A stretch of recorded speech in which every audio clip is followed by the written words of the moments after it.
નમસ્કાર મિત્રો, જ્ઞાન સાધનામાં તમારું હાર્દિક સ્વાગત છે। મિત્રો, આપણે સંપૂર્ણ રિવિઝનમાં પાર્ટ 1 આપણે જોઈ ગયા છે। પાર્ટ 1 માત્ર ને માત્ર આપણે શેની ચર્ચા કરી મિત્રો? નિબંધની। હવે આ જે પાર્ટ 2 છે મિત્રો, રાઈટ, એ પાર્ટ 2 માં મિત્રો પત્ર અને ચર્ચાપત્ર બંનેની એક સાથે ચર્ચા કરવામાં આવશે મિત્રો। ક્લિયર? તો મિત્રો, આ જે પીડીએફ જેને જોઈએ આ પીડીએફ તમારા માટે ફ્રીમાં હું અવેલેબલ કરીશ મિત્રો, રાઈટ। તો હવે ફ્રીમાં અવેલેબલ ક્યાં થશે મિત્રો, રાઈટ, એ પણ આપણે આગળના પેજ ઉપર જોઈએ મિત્રો। તો ચર્ચાપત્ર પર ચર્ચા કરતા પહેલા પીડીએફ ક્યાં અવેલેબલ થશે એની તમને ચર્ચા કરી દઉં કે મિત્રો, જ્ઞાન સાધના ટેટ કરી અને એક આપણી શું છે મિત્રો, ટેલિગ્રામ ચેનલ છે। શું છે મિત્રો? ટેલિગ્રામ ચેનલ છે, રાઈટ। એમાં જો 1K સબસ્ક્રાઈબર પૂરા થશે મિત્રો, હાલ 400 ની આસપાસ છે મિત્રો, રાઈટ। જો 1K પૂરા થઈ જશે મિત્રો, રાઈટ, એવા તરત જ ભેગી આ જે પીડીએફ છે એ તમારા કહી શકાય કે ટેલિગ્રામ ચેનલની અંદર ફ્રીમાં મિત્રો અપલોડ કરી દેવામાં આવશે મિત્રો। ક્લિયર? તો તમને ટેલિગ્રામ ચેનલનું નામ આપી દીધેલું છે કે Gyan Sadhana TET by Chirag sir, right. એટલે તમને ટેલિગ્રામ ચેનલ મળી જશે, એમાં જોઈન થઈ જશો, આ પીડીએફ તમને ફ્રીમાં મળી જશે મિત્રો। હવે કોઈ પણ લેક્ચર મિત્રો અપલોડ થશે એટલે બધી પીડીએફ ચેનલ મિત્રો આ જ્ઞાન સાધનાની અંદર અપલોડ થશે મિત્રો, રાઈટ। કોઈ પણ પીડીએફ હવે હું કહી શકાય કે વેચવાનો છું નહીં, બધું મટીરિયલ તમારા માટે ફ્રીમાં અવેલેબલ મિત્રો। રિવિઝન પાર્ટ 2 માં તમારું હાર્દિક સ્વાગત છે મિત્રો, રાઈટ। આ પાર્ટ 2 માં મિત્રો આપણે બેની ચર્ચા કરવાના છીએ। શેની? તો કે એક આપણે ચર્ચાપત્રની વાતચીત કરવાના છીએ મિત્રો, અને બીજી વાતચીત કરવાના છીએ મિત્રો પત્રની। ક્લિયર? હવે બીજી કોઈ ચર્ચા કર્યા વગર આપણે ચર્ચાપત્રની ડાયરેક્ટ આપણે ટુ ધ પોઈન્ટ મિત્રો વાતચીત કરીએ મિત્રો। આટલી બધી મહેનત તમારા માટે કરીએ છીએ, તો જઈને ટેલિગ્રામ ચેનલમાં જઈને 1K સબસ્ક્રાઈબર પૂરા કરો, રાઈટ, અને વિડીયો અંત સુધી જોવાનું ભૂલતા નહીં। પહેલો ચર્ચાપત્ર છે નવી શિક્ષણ નીતિ NEP 2020 અસરકારક અમલીકરણ અંગે। મિત્રો, હવે ધ્યાન રાખજો કે એક ફોર્મેટ, જ્યારે આ પેજની હું એક પેજ મેં અહીંયા બનાવ્યું, રાઈટ, અહીંયા આપણે ખબર છે કે સામાન્ય રીતે સરનામું અને આપણી થોડી ઘણી વાતચીત ચર્ચા કરતા હોઈએ છીએ। અહીંયા પ્રતિતંત્રી છે અને વર્તમાન પત્રનું નામ લખતા હોય છે, અહીંયા વિષય લખતા હોય છે, અને અહીંયા 2-3 લાઈન લખી અને કહી શકાય કે લિખિત આભાર સહ કરી અને બિડાણ કરતા હોય છે। પણ જે બીજું પેજ હોય છે કે જ્યાં આપણે ચર્ચાપત્રના વિષયને ધ્યાનમાં રાખીને ચર્ચા કરવાની હોય છે, તો અહીંયા માત્ર ને માત્ર શેની ચર્ચા થઈ રહી છે મિત્રો? બીજું પેજ વિષયને અનુસંધાને, કે એમાં તમે કેવા પ્રકારના મુદ્દા આવરી શકો એને ધ્યાનમાં રાખીને। તો જોઈએ મિત્રો, રાઈટ, કે પ્રસ્તાવનામાં શું લખી શકો કે શિક્ષણ ક્ષેત્રમાં પરિવર્તન લાવતી નવી શિક્ષણ નીતિ એટલે 2020 જ્ઞાન સાથે કૌશલ્યના વિકાસ પર મિત્રો અહીંયા ભાર મૂકવામાં આવેલું છે। એટલે કે ગોખણપટ્ટી જ્ઞાન આધારિત હતું એ બધું અહીંયા નીકળી જશે। 5+3+4 શિક્ષણનું માળખું, જે જૂનું માળખું હતું 10+2, રાઈટ, કોઠારી કમિશન વાળું, એ બદલી અને ડોક્ટર કે કસ્તુરીરંગનની જે સમિતિ હતી એને નવું માળખું આપ્યું 5+3+3+4 મિત્ર। રટણ પદ્ધતિને બદલે સમજણ આધારિત શિક્ષણ, કે અહીંયા માત્ર ગોખણપટ્ટીને અહીંયા શું કરવામાં આવી છે? અવગણવામાં આવી છે। વ્યાવસાયિક શિક્ષણ અને કૌશલ્ય વિકાસ પર ભાર મૂકવામાં આવ્યો છે મિત્રો, રાઈટ, અને સાથે સાથે માતૃભાષામાં શિક્ષણ, કે ધોરણ 5 સુધી છે, રાઈટ, ફરજિયાત માતૃભાષામાં શિક્ષણ આપવું, શક્ય બને તો ધોરણ 8 સુધી। ટેકનોલોજી આધારિત શિક્ષણ આપવું મિત્રો, શિક્ષકોની તાલીમ અને ગુણવત્તા સુધાર, કારણ કે ઘણા શિક્ષકો તો મિત્રો સરખી રીતે ભણાવતા બી નથી। અત્યારે ઘણા એવા પ્રાથમિક શાળાઓની અંદર, સરકારી પ્રાથમિક શાળાઓમાં એવા શિક્ષકો પણ છે કે જેને પોતાના વિષયનું પણ નોલેજ નથી, તો એની તાલીમ અને ગુણવત્તાનો મિત્ર સુધાર કરવો એવી NEPમાં ઉલ્લેખનીય છે। નિષ્કર્ષમાં શું લખી શકો કે NEP 2020નું યોગ્ય અમલીકરણ ભારતના શિક્ષણને નવી દિશા આપશે મિત્રો। ક્લિયર? તો આ રીતે તમે ચર્ચાપત્ર મિત્રો લખી શકો છો। નેક્સ્ટ ચર્ચાપત્ર સેકન્ડ, એની ચર્ચા આપણે મિત્રો કરીએ કે મોબાઈલ અને સોશિયલ મીડિયાના વિદ્યાર્થીઓ પર થતા પ્રભાવ અંગે ચર્ચાપત્ર। મિત્રો, ફરી વખત કહું છું, અહીંયા જે મેં નિબંધ લીધેલા છે, રાઈટ, અહીંયા મેં લીધેલા છે પત્ર, અને અહીંયા મેં લીધેલા છે ચર્ચાપત્ર। આ જે બધા છે ને મિત્રો, ખાલી કહી શકાય કે કોમનલી મેં નથી લીધેલા, બધા મિત્રો IMP છે અને પરીક્ષામાં પૂછાઈ શકે। ટાટ કહી શકાય કે ટાટ HS ની જેવી પરીક્ષા હમણાં આવશે ને મિત્રો, જોઈ લેજો કે એના પેપરની અંદર આપણું કેટલું પૂછે। ક્લિયર? તો વિડીયો અંત સુધી જરૂર જોજો। ક્લિયર? ચલો આગળ આપણે જોઈએ કે મોબાઈલ અને સોશિયલ મીડિયાના વિદ્યાર્થીઓ પર થતા પ્રભાવ અંગે ચર્ચાપત્ર। આધુનિક યુગમાં મોબાઈલ અને સોશિયલ મીડિયાનો જીવનનો ભાગ બન્યો છે મિત્રો। આ પ્રસ્તાવનામાં ધ્યાનમાં રાખીને તમે પ્રસ્તાવના બનાવી શકો છો 1-2 લાઈનની। અહીંયા કંઈ વધારે લખવાનો છે નહીં, કારણ કે 150 શબ્દમાં આપણે ચર્ચાપત્ર લખવાનો છે, એટલે 2 પેજની અંદર આપણે પૂરું કરવાનું છે બધું। એક પેજની અંદર પેલું ફોર્મેટ આવી જશે અને એક પેજમાં આ વિષય અનુસંધાને ચર્ચા કરી નાખો એટલે તમારો ચર્ચાપત્ર પૂર્ણ। મુખ્ય મુદ્દા જોઈએ કે સકારાત્મક અસર, ભાઈ સોશિયલ મીડિયા સકારાત્મક રીતે પણ તમે વાપરી શકો છો, જેમ કે અત્યારે આપણે જે ટુ ધ પોઈન્ટ વાતચીત કરી રહ્યા છીએ, વન ટાઈપ ઓફ સોશિયલ મીડિયાનો ઉપયોગ કરીને ભણી રહ્યા છીએ, તો સકારાત્મક અસર, જ્ઞાન અને માહિતીની સરળ ઉપલબ્ધતા, ઓનલાઈન શિક્ષણની સુવિધા, સર્જનાત્મકતા વિકાસ, આ મુખ્ય મુદ્દામાં આવરી અને તમે એક પેરેગ્રાફ બનાવી શકો છો મિત્રો। બીજો પેરેગ્રાફ શું છે મિત્રો? નકારાત્મક અસરને ધ્યાનમાં રાખીને કે સમયનો બગાડ, અભ્યાસક્રમમાં એકાગ્રતા ઘટે છે, માનસિક તણાવ અને નિર્ભરતા, ખોટી માહિતીનો પ્રસાર મિત્રો। કહી શકાય કે આ નકારાત્મક અસરને ધ્યાનમાં રાખીને એક પેરેગ્રાફ બનાવો અને નિષ્કર્ષમાં લખી નાખો કે મોબાઈલનો ઉપયોગ સાધન તરીકે કરવો જોઈએ, આદત તરીકે નહીં। એટલે તમારો અહીંયા ચર્ચાપત્ર જે છે મિત્રો એ શું થઈ જશે મિત્રો? પૂરો થઈ જશે। ક્લિયર મિત્રો? ચલો નેક્સ્ટ ચર્ચાપત્ર નંબર 3 એની ચર્ચા મિત્રો આપણે કરીએ। શું છે ચર્ચાપત્ર નંબર 3 કે પર્યાવરણનું સંરક્ષણ અને વૃક્ષારોપણની આવશ્યકતા અંગે ચર્ચાપત્ર કે પર્યાવરણ માનવ જીવનનો મિત્રો શું છે આધાર છે મિત્રો, રાઈટ। આને ધ્યાનમાં રાખીને 2 લાઈન લખીશો એટલે તમારી કહી શકાય કે પ્રસ્તાવનાની લાઈન અહીંયા પૂરી થઈ જશે। વધારે અહીંયા નથી લખવાનું, ફરી વખત કહું છું, માત્ર ને માત્ર 150 શબ્દમાં પૂરો કરવાનો છે એટલા માટે।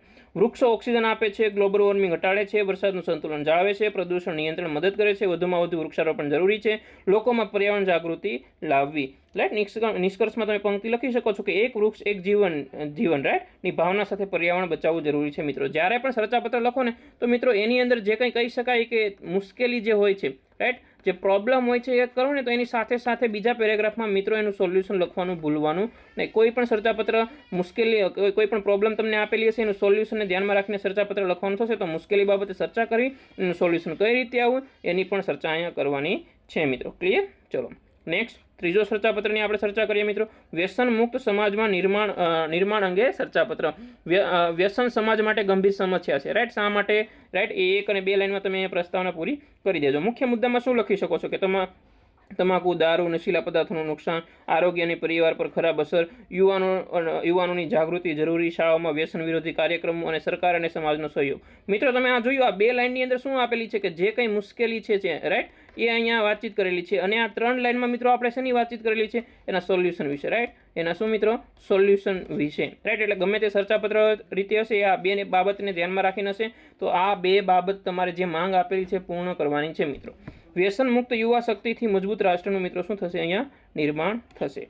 ચલો નેક્સ્ટ ક્વેશ્ચન નંબર 5 ઉપર આપણે જઈએ, રાઈટ। મોસ્ટ આઈએમપી છે રસ્તા સલામતી અને વધતા માર્ગ અકસ્માતો અંગે ચર્ચાપત્ર લખો તો કે માર્ગ અકસ્માતો આજની ગંભીર સમસ્યા છે અને ધ્યાનમાં રાખીને 2 પંક્તિ અહીંયા લખી નાખો એટલે તમારો ચર્ચાપત્રની પ્રસ્તાવના તૈયાર થશે। ટ્રાફિકના નિયમોનું પાલન, હેલ્મેટ અને સીટ બેલ્ટનો ઉપયોગ, ઝડપ પર નિયંત્રણ, ડ્રાઇવિંગ દરમિયાન મોબાઈલનો ઉપયોગ ટાળવો, માર્ગ સલામતી શિક્ષણની જરૂરી, રાઈટ। નિષ્કર્ષમાં કહી શકો છો કે સાવચેતી જ સલામતીના સિદ્ધાંતને અપનાવવો જોઈએ મિત્રો। અહીંયા તમારો આ ચર્ચાપત્ર શું થઈ જશે પૂરો। ને આ રીતે ચર્ચાપત્ર લખીશું તો મિત્રો 8 થી 9 માર્ક્સ 10માંથી આવવાની સંભાવના મિત્રો બની શકે છે।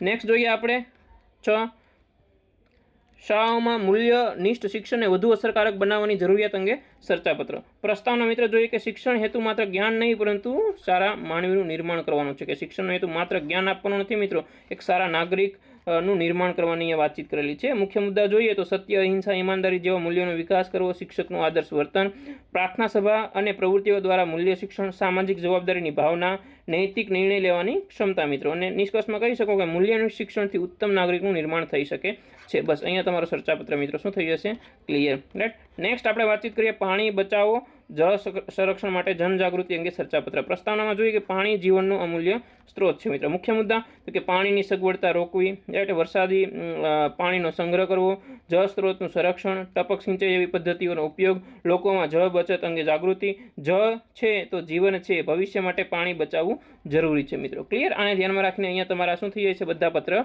પૂરા, ચર્ચાપત્ર બધા પૂરા મિત્રો। હવે અહીંયા વાતચીત કરીએ પત્ર વિશે। ક્લિયર? ચલો નેક્સ્ટ જોઈએ પત્ર।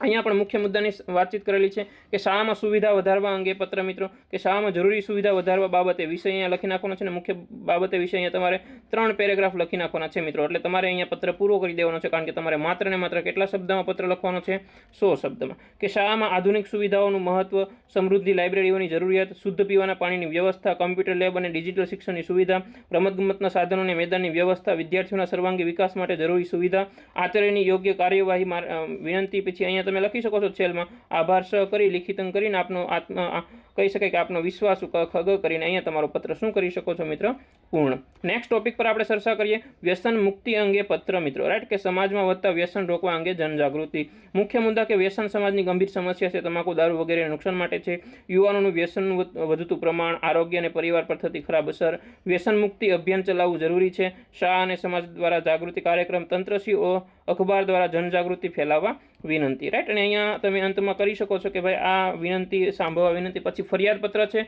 કે વિનંતી પત્ર છે એને ધ્યાનમાં રાખીને તમારે આ લખવાનું છે મિત્રો। ચલો નેક્સ્ટ જોઈએ, રાઈટ, પર્યાવરણ સંરક્ષણ અંગે પત્ર, કે પર્યાવરણ બચાવો જનજાગૃતિ અંગે, રાઈટ, પર્યાવરણ માનવ જીવનનું મહત્વ, વૃક્ષારોપણનું મહત્વ, પ્લાસ્ટિક ઉપયોગ થતા નુકસાન, પ્રદૂષણ ઘટાડવાના ઉપાયો, પાણી અને કુદરતી સંસાધનોનું સંરક્ષણ, લોકોમાં પર્યાવરણ અંગે જાગૃતિ, અખબાર દ્વારા અભિયાન ચલાવવાની વિનંતી, આ બધી ચર્ચા તમે આરામથી પત્રની અંદર કરી શકો છો અને મિત્રો સારો એવો અંત તમે આપી શકો છો મિત્રો. ફરી વખત કહું છું, જો મિત્રો વિડીયો ગમે રાઈટ તો લાઇક કરવાનું ભૂલતા નહીં, શેર કરવાનું ભૂલતા નહીં અને સાથે સાથે સબસ્ક્રાઇબ કરવાનું ભૂલતા નહીં. ચલો નેક્સ્ટ આપણે ચર્ચા કરીએ મિત્રો રસ્તા સલામતી અંગેનો પત્ર મિત્રો. ક્લિયર કે માર્ગ અકસ્માતો રોકવા અંગે સૂચનો, રાઈટ કે માર્ગ અકસ્માતો વધતી જતી સંખ્યા, ટ્રાફિક નિયમોનું પાલન, હેલ્મેટ અને આ આપણે હમણાં આઈ થિંક આગળ ચર્ચા કરી ગયેલા છીએ. નેક્સ્ટ જોઈએ કે શાળામાં મોબાઈલ ઉપયોગ પર નિયંત્રણ અંગેનો પત્ર. આ કહી શકાય કે મોસ્ટ આઈએમપી પ્રશ્ન અથવા પત્ર, રાઈટ, અને આ પૂછાઈ શકવાની પણ પૂરેપૂરી સંભાવના છે, રાઈટ. તો જોઈએ કે વિદ્યાર્થીઓમાં મોબાઈલ વધતા ઉપયોગ અંગે મુખ્ય મુદ્દા કયા છે, કે મોબાઈલના સકારાત્મક અને નકારાત્મક પાસાઓ કયા કયા છે એ તમારે સમજાવવા જોઈએ, શિક્ષક તરીકેની ફરજ છે. અભ્યાસમાં એકાગ્રતા પર અસર, સોશિયલ મીડિયા પર વધતું સમયનો વ્યય, વિદ્યાર્થીઓની માનસિક અને શૈક્ષણિક વિકાસ પર અસર, શાળામાં મોબાઈલ માટે યોગ્ય નિયમો, ડિજિટલ શિક્ષણ માટે નિયંત્રણ ઉપયોગ, વાલીઓ અને શિક્ષકોનો સહયોગ મિત્રો. ક્લિયર? તો આ રીતે તમે પત્ર અહીંયા લખી શકો છો. નેક્સ્ટ ક્વેશ્ચન નંબર 6, નવી શિક્ષણ નીતિના અમલીકરણ અંગેનો પત્ર. શિક્ષણની ગુણવત્તા સુધારવા સૂચનો કે એનઈપી 2020ના મુખ્ય ઉદ્દેશો: ગુણવત્તાયુક્ત અને કૌશલ્ય આધારિત શિક્ષણ, માતૃભાષામાં શિક્ષણનું પ્રોત્સાહન, ટેકનોલોજી આધારિત શિક્ષણ, વ્યવસાયિક શિક્ષણનો સમાવેશક, શિક્ષકોની તાલીમ અને વિકાસ અને વિદ્યાર્થીનો સર્વાંગી વિકાસ પર ભાર આપવાનો છે. એને ધ્યાનમાં રાખીને પત્રમાં ચર્ચા કરી અને અંતમાં તમે લિખિત આપનો વિશ્વાસુ કરીને અંત કરી શકો છો. લાસ્ટ એટલે કે શિક્ષણમાં રમતગમત અને સહઅભ્યાસિક પ્રવૃત્તિ અંગેનો પત્ર, કે શાળામાં રમતગમતની સુવિધા વધારવા બાબતે મુખ્ય મુદ્દા શું છે, કે શિક્ષણમાં રમતગમતનું મહત્વ, શારીરિક અને માનસિક વિકાસ, નેતૃત્વ અને ટીમ ભાવનાનો વિકાસ, રમતગમતના સાધનોની જરૂરિયાત, વિવિધ સ્પર્ધાઓનું આયોજન, સંગીત, કલા, વક્તૃત્વ જેવી પ્રવૃત્તિઓનું મહત્વ, સર્વાંગી વિકાસ માટે જરૂરી આયોજન મિત્રો. Right, clear? તો અહીંયા મિત્રો આપણે કહી શકીએ કે બધી ચર્ચા પૂર્ણ કરી મિત્રો.